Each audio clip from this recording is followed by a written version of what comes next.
Ова се македонските војници кои заминуваат за Словенија како дел од помошта за санирање на последиците од страотното невреме што ја зафати оваа земја.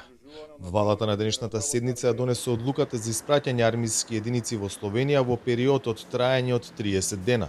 Патување на 100 војници од различен состав кои ќе одговорат на потребите на словенечката армија и на словенечката држава во овој момент. Кога би тргнале? Тие се подготвени да заминат уште денес. Најрано утре сабајле ќе заминат. Се размислува и за некаков вид на материјална помош освен војници.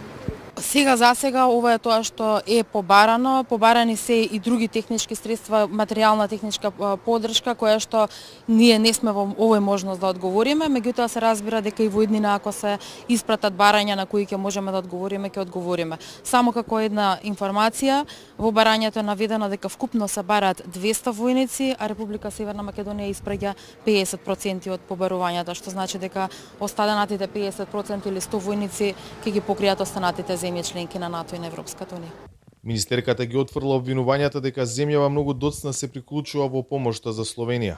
Објаснува дека надежните државни институции веднаш по катастрофалните поплави стапиле во контакт со словенечките власти и понудиле асистенција. Вчера и официјално стигнало барањето од Словенија за помош во човечки и технички капацитети.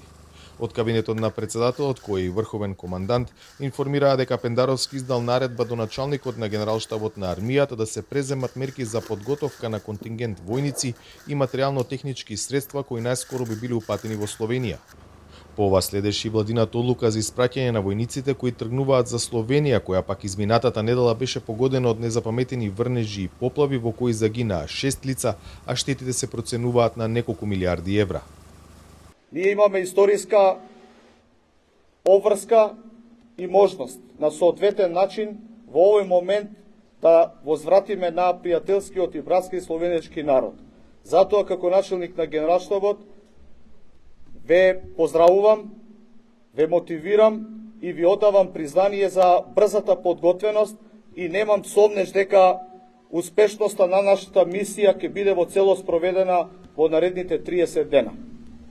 Денеска и домашниот Црвен крст информираше дека на Словенија и е понудена помош во опрема, но и во волонтери и тимови за соодветна интервенција. За Гласот на Америка, од Скопје, Владимир Мирчевски.